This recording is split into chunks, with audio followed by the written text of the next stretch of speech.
الحمد لله نحمده ونستعينه ونستغفره ونؤمن به ونتوكل عليه ونعوذ بالله من شرور أنفسنا ومن سيئات أعمالنا من يهده الله فلا مضل له ومن يضلله فلا هادي له ونشهد أن لا إله إلا الله وحده لا شريك له ونشهد أن سيدنا ونبينا ومولانا محمدا عبده ورسوله صلى الله تعالى عليه وعلى آله وأصحابه وسلم تسليما كثيرا كثيرا أما بعد فأعوذ بالله من الشيطان الرجيم بسم الله الرحمن الرحيم فصل لربك وانحر صدق اللہ العظیم. بزرگان محترم اور برادران عزیز،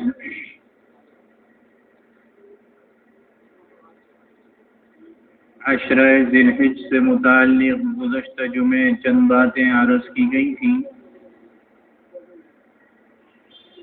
جس میں بتلایا گیا تھا کہ اللہ رب العزت کے ہاں ذی الحج کے پہلے عشرے کی اتنی اہمیت ہے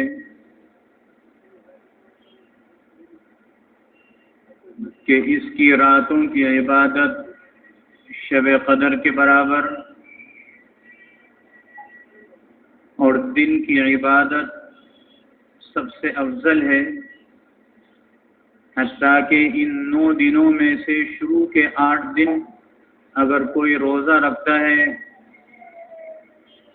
تو 1 سال کے روزوں کے برابر ثواب، اور یوم عرفہ یعنی 9 ذی الحج کا جو روزہ رکھتا ہے اس کے روزہ رکھنے سے اس روزہ رکھنے والے کے 1 سال گزشتہ اور 1 سال آئندہ کے گناہ اللہ معاف فرما دیتا ہے. یوم عرفہ 9 ذی الحج ہمارے ہاں اتوار کے دن آئے گی.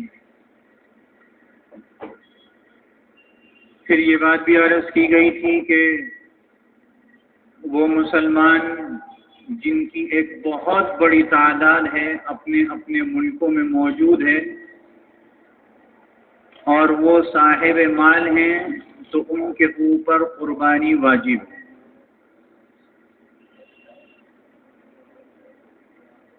جس کو اللہ نے صاحب مال بنایا ہے اس کے اوپر قربانی واجب ہے، حتیٰ کہ عید کے تیسرے دن بھی صبح صادق سے پہلے کسی کے پاس اتنا مال آ جائے کہ وہ صاحب مال بن جاتا ہے، صاحب نصاب ہو جاتا ہے، تو اس کے اوپر قربانی واجب ہو جائے گی. قربانی کے واجب ہونے کے لیے سال بھر آپ کے پاس مال رہنا شرط نہیں ہے، زکوٰۃ کے لیے شرط ہے، اس کے لیے نہیں. جناب رسول اللہ صلی اللہ علیہ وسلم کا اپنا معمول یہ تھا کہ آپ ہر سال قربانی کیا کرتے تھے. جب سے قربانی واجب ہوئی کسی سال آپ نے قربانی کی ناغہ نہیں فرمائی، اور حجۃ الوداع جو آپ کا پہلا اور آخری حج تھا حج کی فرضیت کے بعد، اور وہی عید الاضحیٰ آپ کی آخری عید تھی، اس حجۃ الوداع میں آپ نے قربانی اس طریقے سے فرمائی کہ اپنے لیے بھی کی اور اپنی ساری امت کے لیے کی. اس لیے اگر کوئی صاحب مال ہے اور اس کے پاس اتنی استطاعت ہے کہ اپنی قربانی کرنے کے ساتھ جناب رسول اللہ صلی اللہ علیہ وسلم کی طرف سے بھی قربانی کر سکتا ہو تو اسے کرنی چاہیے. ہمارے اوپر حق ہے یہ کہ اللہ کے رسول نے مجھے اور آپ کو یاد رکھا تو میں بھی اللہ کے رسول کو یاد رکھوں؟ میں نے عرض کیا قربانی واجب ہے، فتنوں کا دور ہے، آپ اخبارات میں پڑھ لیں گے اور وہ لوگ جو دین کے ٹھیکیدار وہ لوگ بنتے ہیں جن کو دین سے کوئی واسطہ بھی نہیں ہے۔ آپ مولوی سے آ کے اگر ڈاکٹر آپ بیمار ہیں، آپ کے مجھے بخار کی دوا لکھتے ہیں تو میں بتانے والے بھی بے وقوف ہوں گا، پوچھنے والے بھی بے وقوف ہوں گا۔ میں جس چیز کا ماہر نہیں میں کیوں بتاؤں؟ ہم دین ان سے سیکھنا چاہتے ہیں جو دین کے ماہر نہیں، کتنی بڑی بے وقوفی ہے نا۔ آپ دیکھ لیجئے گا بہت ساری جگہ آ جاتا ہے اور یہ بات کانوں میں پڑ جاتی ہے، ہم اپنی آنکھوں سے پڑھ لیتے ہیں کہ قربانی کرنے کا کیا فائدہ، اتنی رقم اس میں ضائع کر دیتے ہیں، کسی غریب کو دے دیں۔ دیکھیے ایک بات یاد رکھیے، زکوٰۃ فرض ہے، لیکن قرآن مجید یہ بھی کہتا ہے جو زکوٰۃ دیتا ہے اس فرضیت کے علاوہ ایک ذمہ داری یہ بھی ہے کہ آپ کے رشتہ داروں میں، عزیز و اقارب میں دوسرا کوئی اور ہو اور وہ ضرورت مند ہو تو آپ اس کی ضرورت پوری کریں۔ زکوٰۃ سے ہٹ کے ہے، زکوٰۃ نہیں ہے، یہ الگ چیز ہے۔ تو اتنی بات یاد رکھیے گا، اللہ رب العزت نے جو عبادت جس وقت کے لیے رکھی ہے بس وہ اسی وقت وہی ہوگی۔ یہ کہنا کہ میں قربانی کیوں کرتا ہوں، اس کے بدلے کسی غریب کو پیسے دے دیں، جائز نہیں ہوگا، حرام ہوگا۔ آپ کے پاس سہولت ہے، آپ اس کو مدد کریں، قربانی اپنی جگہ ہے۔ اور دوسری بات، جو لوگ یہ کہتے ہیں کہ یہ قربانی میں اتنا پیسہ ضائع ہو جاتا ہے، وہ اپنی زندگی میں پورے 12 مہینے کی زندگی میں غور کریں کہ کتنا مال وہ اپنے کھانے پینے میں اڑا دیتے ہیں۔ جب خیال نہیں آتا کہ ہم اتنے مہنگے ریسٹورینٹ میں جاتے ہیں اور وہاں کھانا کھاتے ہیں، یہ پیسہ کسی غریب کو دے دیں، یہ تو تم دال روٹی گھر میں کھاتے تب بھی بچ جاتے، پیٹ تو تب بھی بھرتا نا۔ اس لیے ایسے لوگوں کی باتوں پر کان نہیں دھرنا چاہیے، اور اگر کوئی ایسی بات آپ سے کہے تو منہ توڑ جواب دینا چاہیے۔ منہ توڑ جواب کا مطلب یہ کہ اس کو ایسا جواب دیں جس سے وہ خاموش ہو جائے۔ بس قربانی واجب ہے۔ اللہ رب العزت کے رسول نے یہ بات فرمائی کہ یہ تمہارے باپ ابراہیم علیہ السلام کی سنت ہے۔ یہ صرف سنت نہیں ہے، یہ سنت مؤکدہ ہے، واجب کے درجے میں ہے۔ اب جس کے اوپر قربانی واجب ہے وہ قربانی کرتا ہے، اللہ کے فضل و کرم سے کرتا ہے، خالصتاً اللہ رب العزت کی رضا کے لیے کرے۔ یہ جس کو ہم کہتے ہیں نا دل کا اخلاص، وہ ہونا چاہیے۔ اور دیکھیے کسی کام میں بھی، چاہے دنیا کا ہو چاہے دین کا ہو، جب تک آپ کے دل میں اخلاص نہیں ہوگا وہ کام پورا نہیں ہوگا۔ اس لیے اپنے دلوں میں اخلاص پیدا کیجیے، خالص اللہ کی رضا کے لیے۔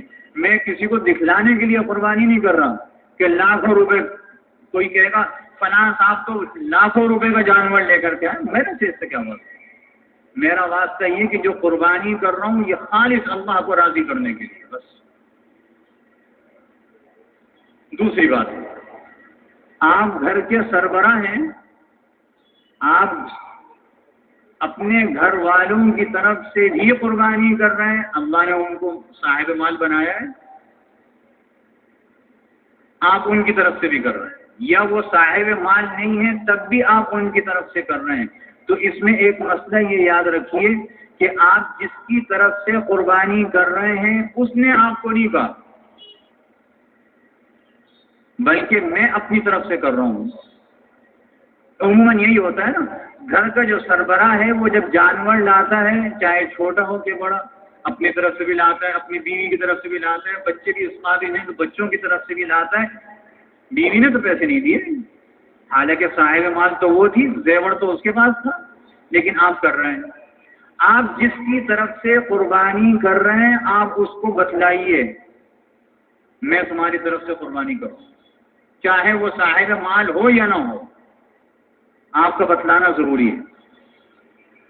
اور مسئلے کی بات یہ ہے کہ اگر آپ نے اس کو نہیں بتلایا کہ میں قربانی تمہاری طرف سے کر رہا ہوں تو اس کی قربانی نہیں ہوگی۔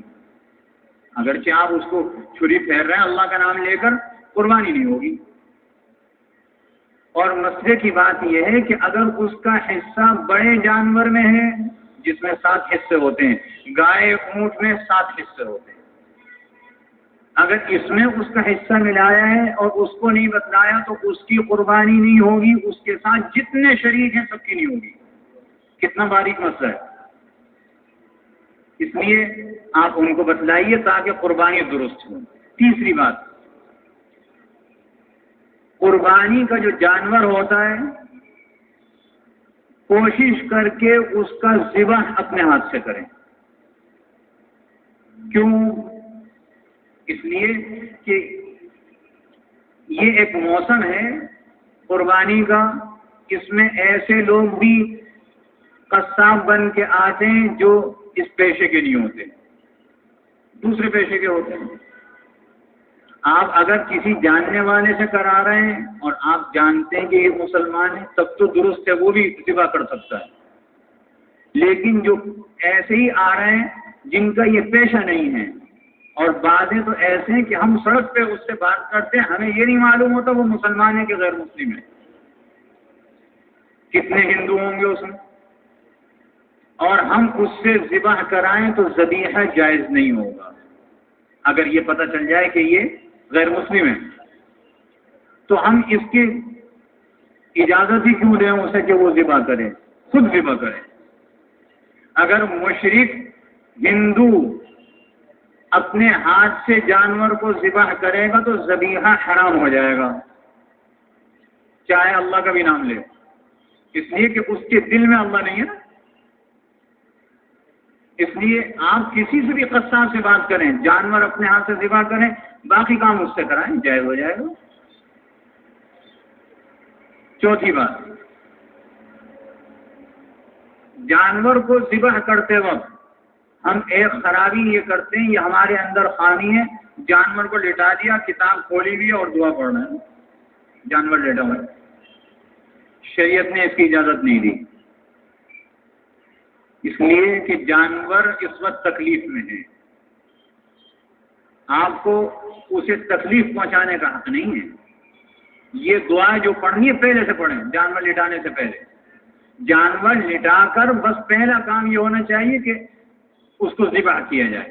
پانچویں بات، جب ذبح کیا جائے تو بسم اللہ اللہ اکبر پڑھا جائے، بسم اللہ الرحمن الرحیم نہیں پڑھ سکتے، اس میں بھی تو اللہ کا نام ہے، نہیں پڑھ سکتے۔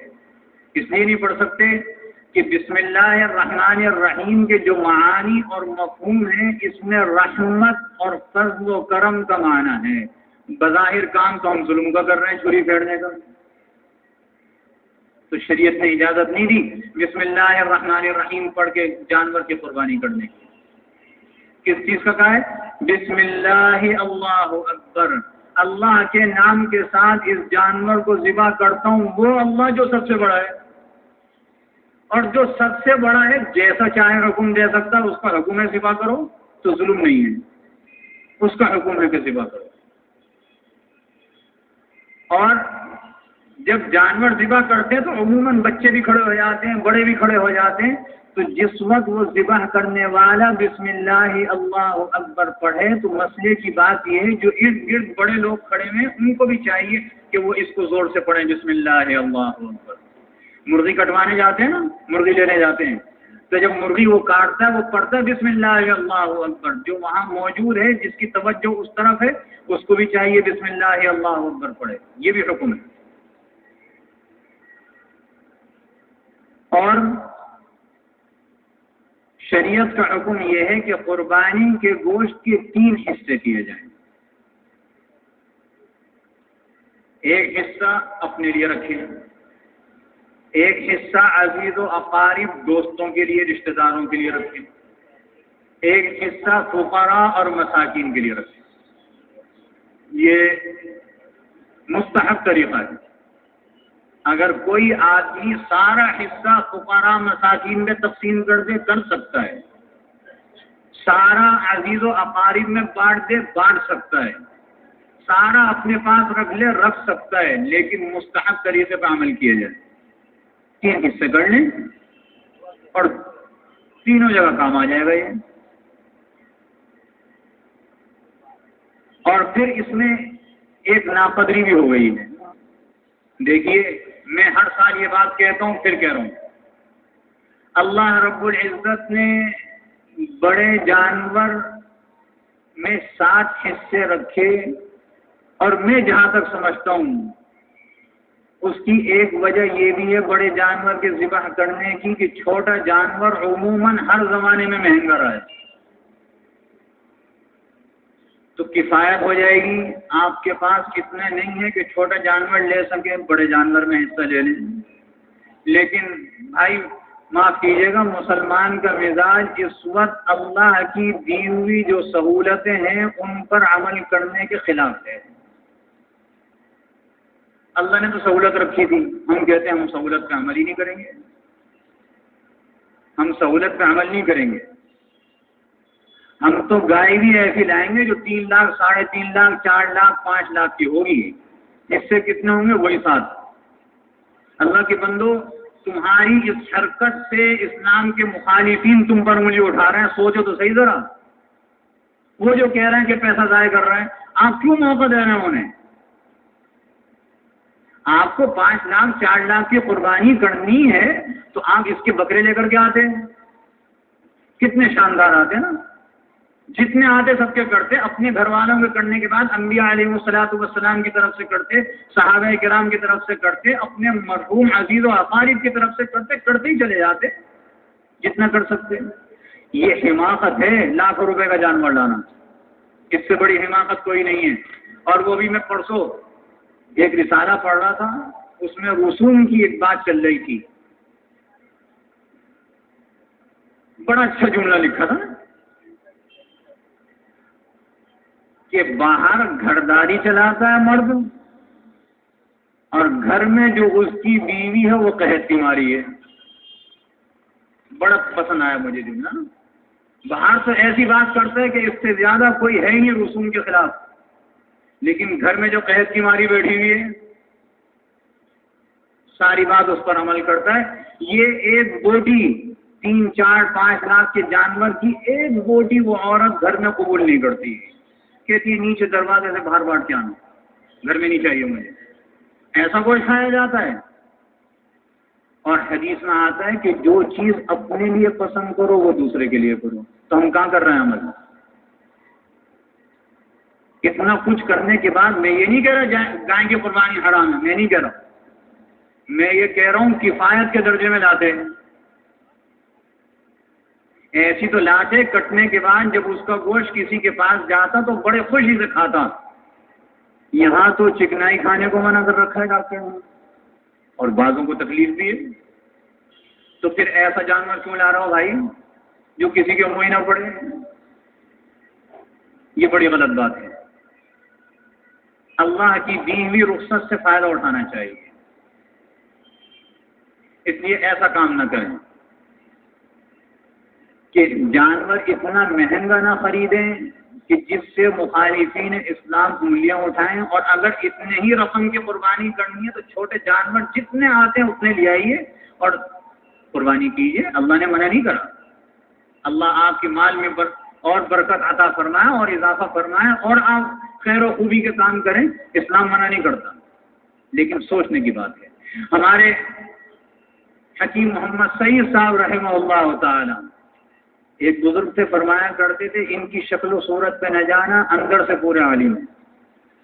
بڑی عجیب بات کہا کرتے تھے کہ فرماتے تھے کہ اللہ نے گائے کو حلال رکھا ہے، میرا ذہن وہاں تک نہیں پہنچ سکا، کیا اللہ کی اس میں حکمت تھی، ورنہ اس کے اندر اتنی خرابیاں ہیں کہ اگر میرے ذمہ ہوتا تو میں اس کو حرام قرار دیتا۔ یہ حکیم صاحب فرماتے تھے، لیکن اللہ نے حلال رکھا ہے، اس کی حکمت ہے، اور اس کی حکمت یہی ہے کہ اس کی دی ہوئی کفایت سے فائدہ اٹھایا جائے۔ اللہ رب العزت نے یہ ساری سہولتیں مسلمانوں کے دی ہیں، کافر کے لیے نہیں دی، لیکن ہم اس کے خلاف جا رہے ہیں۔ یہ مسلمان کا ایک مزاج بن چکا ہے نا، اللہ کی دی ہوئی سہولت سے فائدہ نہیں اٹھاتے۔ اللہ رب العزت ہم سب کو عمل کی توفیق عطا فرمائے۔ ایک آخری بات دیکھیے، عشرہ ذی الحج کے ساتھ ایک حکم اور ہے جو واجب کے درجے میں ہے، وہ یہ ہے کہ 9 ذی الحج کی فجر کی نماز سے لے کر 13 ذی الحج کی عصر کی نماز تک ہر نماز کے بعد ایک مرتبہ تکبیرات تشریق کا پڑھنا ہر مرد اور عورت پر واجب ہے۔ اللہ اکبر اللہ اکبر لا الہ الا اللہ واللہ اکبر اللہ اکبر وللہ الحمد۔ ہر فرض نماز کے بعد جو مسنون اعمال ہیں ان سے پہلے سلام پھیرنے کے ساتھ پہلے یہ پڑھیں گے تکبیرات تشریق۔ مردوں کو حکم دیا گیا ذرا بلند آواز سے پڑھیں، اور عورتوں کو حکم دیا گیا کہ اتنی آواز سے پڑھیں کہ خود تم اپنی آواز سن لو، بس اپنے کان تک، بس واجب ہے۔ اس میں بڑی کوتاہی کر رہے ہیں ہم لوگ، یا تو پڑھتے نہیں ہیں مرد، اور پڑھتے ہیں تو مرد اتنے آہستہ پڑھتے ہیں دوسرا سنتا نہیں ہے۔